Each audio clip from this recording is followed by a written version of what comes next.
All right, I'm going to go back into these Cartesian reflections. Um, I think it's not important how we um, regard with respect to chronology of development so much, although we can sometimes spark some insight from doing that. Chronology of development of thought in the West. Um, from Descartes to Descartes died in 1650, so there's a large step to Husserl, and only, as it were, no step at all to Heidegger, because Heidegger was a personal student of Husserl. But I think still we can regard all those thinkings as independent and without relation to historiographical time. So I had an experience that I wanted to put down, so long as I remembered it. But just in saying that, I'm thinking Descartes really does show how we step into the notion that time um, is a matter of movement. So the physicist notion of time, where time must be um, um, transferable, uh, put down in the terms of number, so that time becomes, quote unquote, a fourth dimension. But what that really means is um, that we measure it by comparing motion and in no other way. In some of his reflections, the second, I think it's still useful to make this distinction between the first Descartes, which is basically only this tiny little Descartes of the first meditation about strictly the maximal doubt. Like everything is doubted, even so far as I can see. He means to say even his what's so dear to him is extension. Even extension is doubted, and then it's just, and this is if there were nothing else involved, no other presupposition involved, no background presupposition involved, that would be like the Husserl position.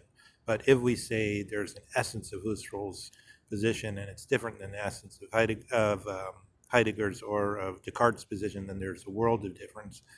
But the main part of Descartes, though, almost the whole of Descartes, if you're reading Descartes, is not really about that. It's about establishing all kinds of other things, including that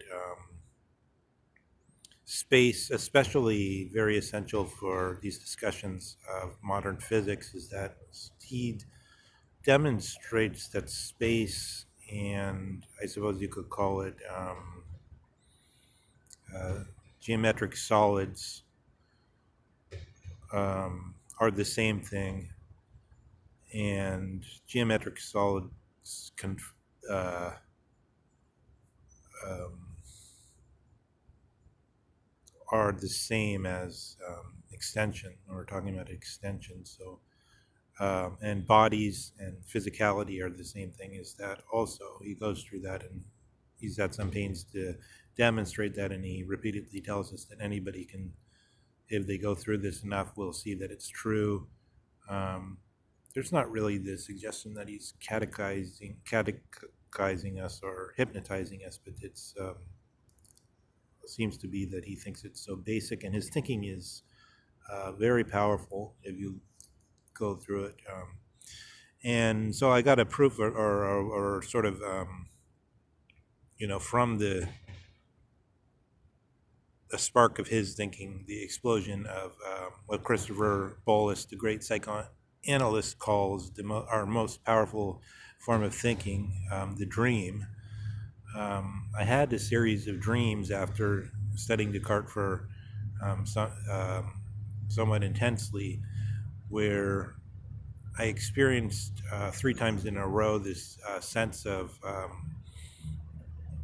sort of waking up, realizing that I was in a dream, but it happened like 3 times in a row quickly, um, almost all within, almost as though it could all be woven into one chain, um, some something that would no longer be dreams and awakenings, that is only really not really completely snapped at any point, but it's just like within the dream. You're one of them. I was talking to somebody who was sitting behind a desk, who was not exactly a professor type, but he was really talking about the Cartesian things I was thinking about. And then he gave some kind of proof of, oh, and so that must be what we're doing right now, must be really the proof of what Descartes means by the ego. And it seemed to be pointing just to speaking. But then I thought, I woke up sort of. I mean, I realized that it was, then I kind of realized it's a dream and contemplated, and this happened again and again in other incidents that were explicitly Cartesian themes weren't involved. But in thinking about it, I think it's due to the power of how um, to form a conviction, which is more than a conviction, but which is living in the things. So one example I've been thinking of, one theme I've been thinking of in that connection is, we have this difficulty of the Nietzschean idea of the Tatsache, or Nietzsche usually talks about phenomenology, but occasionally when he's in polemic with I don't know, the Bacon, Descartes, Locke, the physicists, and so on. He starts to talk about Tatsache, which could be translated as fact. And I guess in the simplest way, if we want to explain to ourselves what fact means straightforwardly rather than in the current usage, it would be fact just means something we know as an individual or particular, which simply means that we can recognize it, or in the Catholic terms, apprehend it. Knowledge or see, it's funny, in German they preserve this distinction between kennen and wissen, and if we do that in English, it would be like knowledge and understanding, but we don't really make a big distinction between knowledge and understanding in English. So, but what it would be is like, you recognize somebody you know, that's knowledge, because when you encounter them, that's an encounter of a concrete individual, of somebody right there before you, and you recognize them. That's knowledge, knowledge of the fact. It's a fact because it's something right there. Um, Understanding, or Wissen, as in Wissenschaft, which is often used by professors who don't want to say science in the way that's all prevalent, but they try to point to something else, to the German tradition. They say Wissenschaft instead, but Wissen is actually said in contradistinction to Kennen. So it's actually said in contradistinction to knowledge in the way I just said. It's said, it means more like understanding where there's some possibility that you could be wrong. So, for example, we may have knowledge in some way that an acorn goes through some processes that we don't exactly understand. And then, almost metaphorically, we could say it's giving commands to itself, or instructions to himself on how to become a tree, something like that. That's not really, if you're making this distinction, it's not really knowledge, it's understanding. We understand that there's some process going on there, but maybe somehow we could be wrong about it. Understanding is more general. Wissenschaft is more general. Wissen is more general. Wissen in being a vaguer word than Wissenschaft. You also have Naturwissenschaft in contrast to Wissenschaft in German, and there's these distinctions that we don't have in English, or which we can make but we don't by convention, or we don't in ordinary dealings enforce them somehow. Okay, I'm going to stop there because I have very little time on this, even though I couldn't say too much.